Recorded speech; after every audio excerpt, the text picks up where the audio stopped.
प्रिय दर्शकों एवं श्रोतागणों, आज हम श्रीमद् भागवत कथा प्रथम दिवस नवा भाग आपको सुनाने जा रहे हैं। आप ध्यान पूर्वक श्रवण करें। अगर आप श्रीमद् भागवत कथा सुनेंगे तो जरूर ही आपको धर्म लाभ मिलेगा, ऐसा निश्चित माने।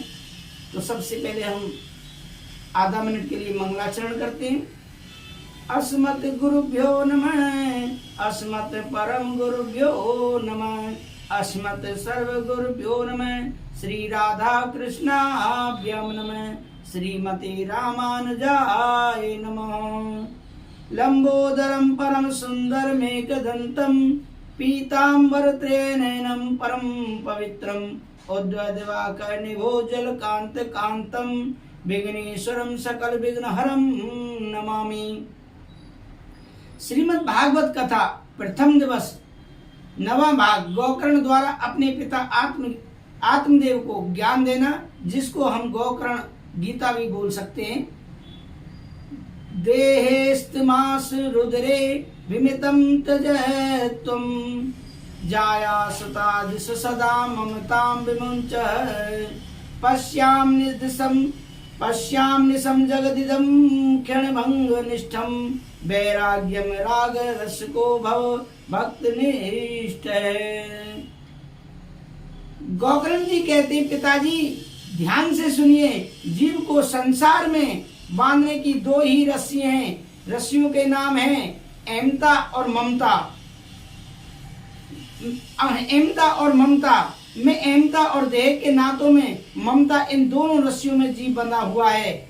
यह 5 भौतिक देह जो पंचायती धर्मशाला है, इस धर्मशाला में कमरा बुक करा लिया है तो आराम से रहो, पर तुम उस पर आधिपत्य अधिकार जमाना चाहते हो, स्थापित करने का प्रयास करोगे तो, क्योंकि पंचों की धर्मशाला पर किसी का कब्जा नहीं हो सकता है, वह धक्का मारकर निकाल देगा।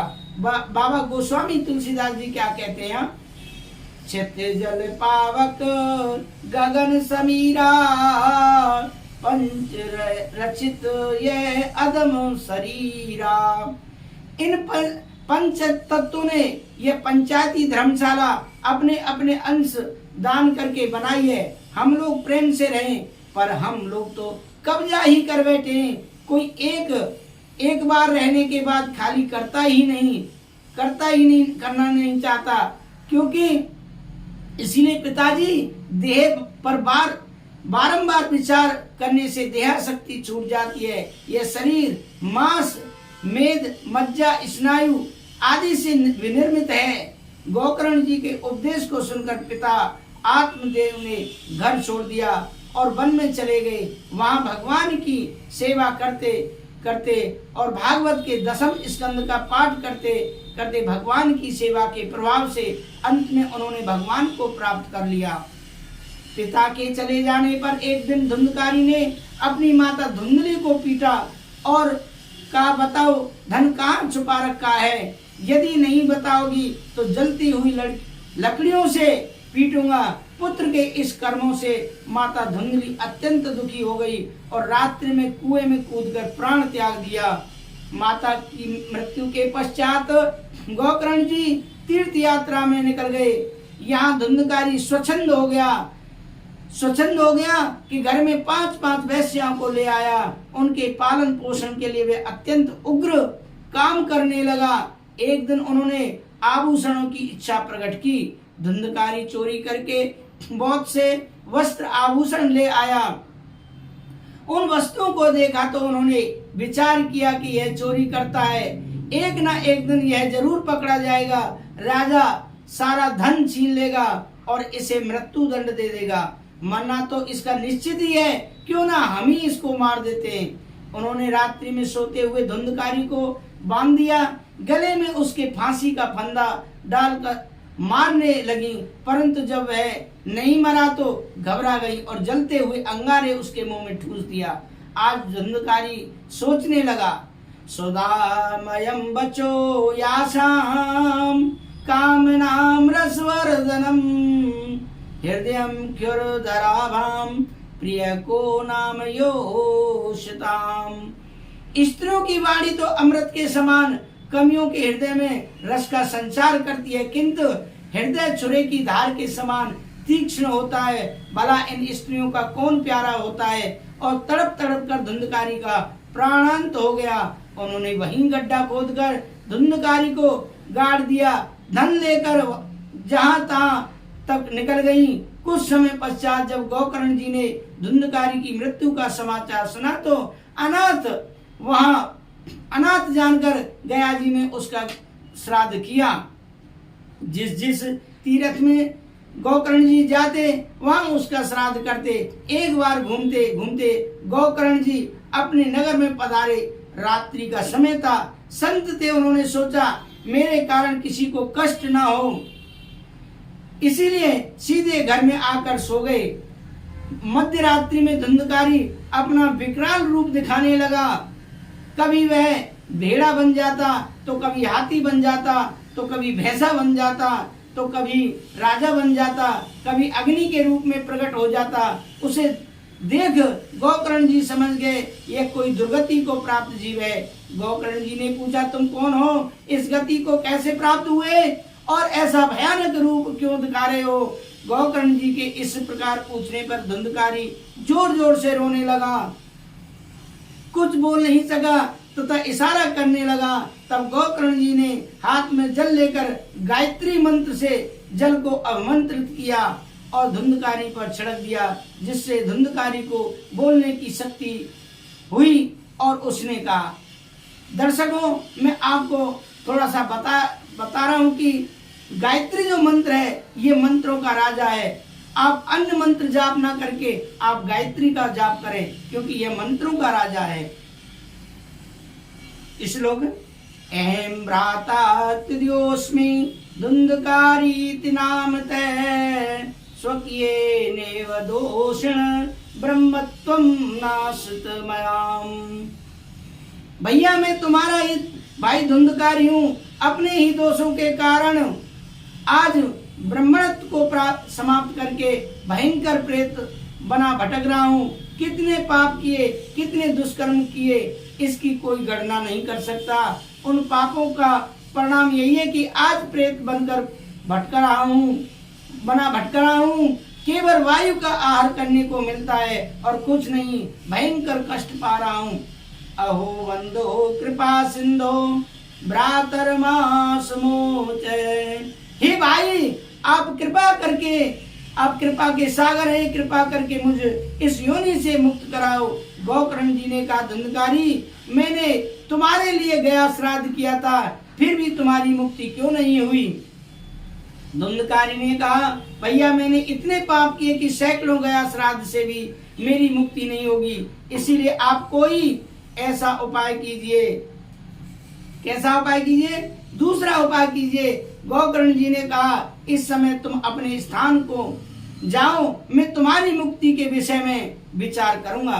प्रातः काल नगर वासियों से, विद्वानों से गोकर्ण जी ने रात्रि में घटी घटना का वर्णन किया और धुंधकारी की मुक्ति के विषय में उपाय पूछा।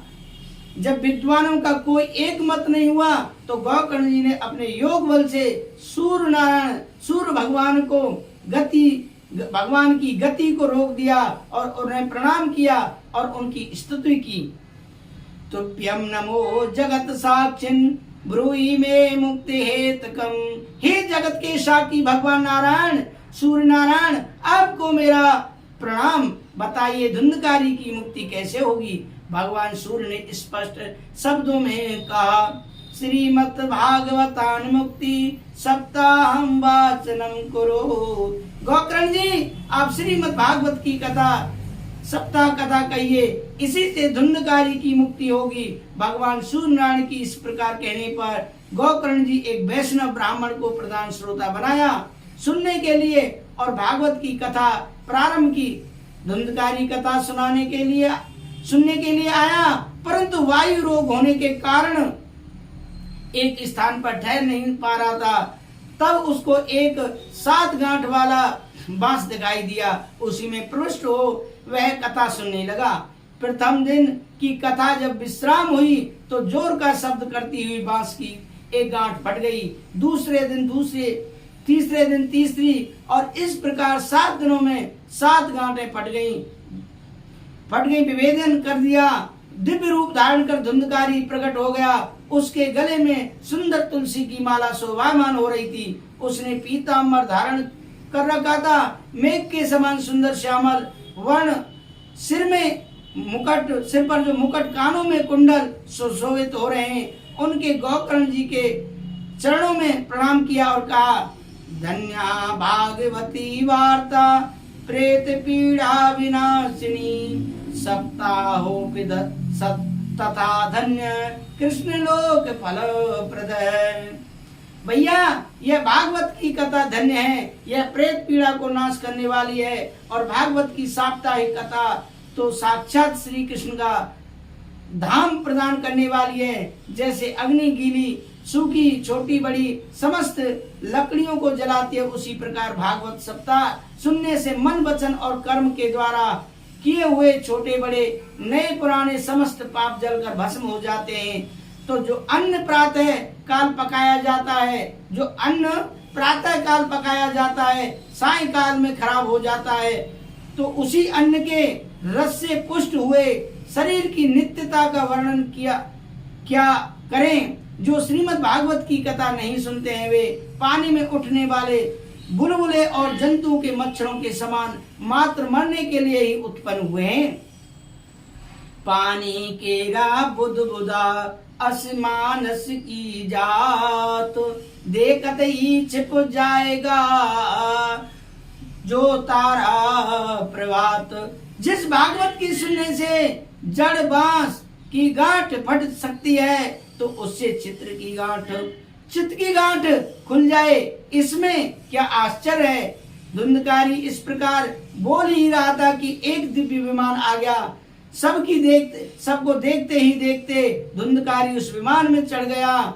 आए पार्षदों को देखकर गोकर्ण जी ने कहा, अत्रैव बहवे संतु श्रोतारो मम निर्मला, आन तान विमानानि न तेषां युगपतो कुतः। यहाँ बहुत से निर्मल श्रोता हैं जिन्होंने भागवत कथा सुनी, फिर सबके लिए एक साथ विमान क्यों नहीं आए। भगवान के पार्षद ने कहा, श्रवणस्य विवेदेन फल भेदोत्र संसतः, श्रवणं तो कृतं सर्वैर न तथा मननं कृतं। गोकर्ण जी, श्रवण के भेद के कारण ही फल में भेद हुआ है। श्रवण तो सबने किया, परंतु जिस प्रकार धुंधकारी ने मनन किया, उस प्रकार किसी और ने मनन नहीं किया। आप उन्हें भागवत की कथा कहें। यदि यह श्रोता श्रद्धा पूर्वक भागवत की कथा सुनेंगे तो सबके लिए विमान आएंगे।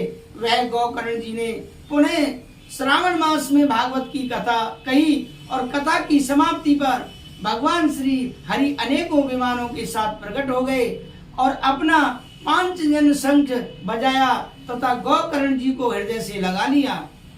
अयोध्या वासन है पूर्वम यथा रामेण संगता, तथा कृष्णेन ते नीता गोलोकम योग दुर्लभम। और जैसे त्रेता युग में समस्त अयोध्यावासी भगवान श्री राम के साथ साकेत धाम चले गए थे, उसी प्रकार कथा सुनने से समस्त श्रोतागणों को गोलोक धाम की प्राप्ति हुई। बंधुओं माताओं, श्रोता 3 प्रकार के होते हैं, ध्यान से सुने। एक होता श्रोता, नंबर 2 होता सोता और नंबर 3 का होता सरोता। तो सोता कौन सा होता, ध्यान से सुने। बंधुओं, जो भगवान की कथा को श्रवण करके उस कथा को हृदय में उतार लेता है, वह होता है श्रोता। श्रोता का क्या उदाहरण है। एक बार नदी में एक संत स्नान कर रहे थे, तभी वहां एक मूर्तिकार 2 एक समान रंग रूप आकृति की मूर्तियां लेकर आया और कहने लगा, मूर्ति ले लो। एक मूर्ति 50 रुपए की और दूसरी मूर्ति 50,000 रुपए की। कहने लगा कि इन मूर्ति, सभी अब अचंभित रह गए कि एक मूर्ति 50 रुपए की और दूसरी 50,000 की, ऐसा क्या अंतर है इन दोनों मूर्ति में। तभी वहां संत भगवान पधारे और कहने लगे, मैं बताता हूँ कि एक मूर्ति 50 रुपए की और दूसरी 50,000 रुपए की क्यों है। संत भगवान ने कहा, ने वहां खड़े युवक से कहा, जाओ 2 सुतली के टुकड़े लेकर आओ। संत ने 50 वाली मूर्ति के कान में टुकड़ा डाला। जैसे ही एक कान में सुतली को टुकड़ा प्रवेश किया, दूसरे कान से निकल गया। संत बोले, बस यही मूर्ति 50 रुपए वाली है। संत भगवान ने जैसे ही दूसरी मूर्ति के कान में सुतली का टुकड़ा डाला तो महाराज वह टुकड़ा एक कान से प्रवेश तो कर गया, किंतु न जाने कहां अंदर जाकर समाहित हो गया, दूसरी तरफ से निकला ही नहीं। संत बोले, बस यही मूर्ति 50,000 रुपए की है। कहने का भावार्थ यही है कि जो भक्त कथा को श्रवण करके मनन करता है वह तो मेरे प्रभु का लाखों का, हजारों का, करोड़ों का है, ठाकुरों की नजरों में करोड़ों का हो जाता है। इसलिए सबसे उच्च श्रेणी में श्रोता आता है। और नंबर 2 का होता सोता। सोता कौन सा होता है? महाराज जी ये दूसरे वाले तो बड़े उच्च कोटि के होते हैं, इनको अपने घर में नींद नहीं आती है, किंतु जैसे ही कथा के पांडाल में आकर बैठते हैं तुरंत ही नींद आ जाती है इनको। नींद आए भी क्यों नहीं, निद्रा ने श्राप दिया है, जहाँ कथा पूजन भजन होगा वहां सबकी खोपड़ी में आकर मैं बैठ जाऊंगी। एक पूर्व की कथा है इसी से संबंधित। एक दिन की बात, जब कुंभकर्ण का वध हो गया था तो इसकी पत्नी निद्रा रोती रोती भगवान श्री रामचंद्र जी के पास आई और आकर बोली, रामचंद्र जी मैं आपको छोड़ूंगी नहीं, अपने पति की मृत्यु का बदला लूंगी, मुझे आप यह बता दो कि आप रहते कहाँ हो। रामचंद्र जी बोले, जहाँ मेरा कीर्तन भजन तथा पूजा पाठ होगी मैं वहीं मिलता हूँ। निद्रा ने कहा, ठीक है, आज के बाद जहाँ भी कथा भजन कीर्तन पूजा पाठ होगा वहां जाकर सबकी खोपड़ी में मैं विराजमान हो जाऊंगी, बैठ जाऊंगी। तब से आज तक निद्रा देवी भजन कीर्तन कथा में आ रही है। यह द्वितीय कोटि के सोता तो इतने महान होते हैं कि जहाँ खम्भ देखा नहीं और कथा पांडाल में महाराज टेक लगाकर बोले, जय श्री कृष्ण। अच्छा, हमारी माताओं को तो एक विशेष छूट मिली है कि पर्दे जो घूंघट की ये जब टेक लगाकर सो जाती हैं तो पांडाल में तो व्यास जी भी नहीं देख पाते मैया कथा सुन रही है अथवा नहीं। हमारे पुरुष भाइयों के साथ घूंघट नहीं है, जैसे ही ये सोते व्यास जी देख लेते हैं, संबोधन करके जगा भी देते हैं। और नंबर 3 का आता है सरोता। सरोता कौन होते हैं? यह तो तृतीय कोटि में आते हैं। यह तो कथा पांडाल में आते ही इसलिए हैं कि कोई ना कोई कमी निकाल सकें। जैसे श्रोता दिन रात्रि सुपारी को काटता है, जो सरोता होता है जो सुपारी को काटता है, इसी प्रकार के होते हैं सरोता। तीसरे नंबर के जो सुनने वाले सरोता होते हैं। कथा पांडाल में आकर, अरे व्यास जी तो बहुत अच्छे हैं, बस भजन थोड़ा कम गाते हैं, यह व्यवस्था बहुत अच्छी है, बस मंच थोड़ा बना है। लोग यहाँ भी कहेंगे कि बताओ ये YouTube पर भागवत कह रहा है। अरे ज्ञान है, कहीं से भी अर्जित किया जा सकता है, आप ज्ञान प्राप्त करें। हैं, इनको कुछ ना कुछ कमी निकालनी होती है। इनका मुख सरोता की भांति चलता रहता है। देवर्षि नारद पतित धुंधलकारी की कथा को सुनकर गदगद हो गए और बोले, महाराज एक अंतिम प्रश्न कर रहा हूँ, भागवत कथा अमृत पान करने के नियम और विधि क्या है? श्रोतागणों, भगवत दर्शकों, यह सब हम आपको अगले भाग में बताएंगे, जिस भाग का नाम श्रीमद् भागवत कथा प्रथम दिवस 10वां भाग है। आप कथा के नियमों को उस भाग में ठीक से सुन पाएंगे। इसी के साथ में आज इस भाग में विदा लेता हूँ। राधे राधे, जय श्री राधे।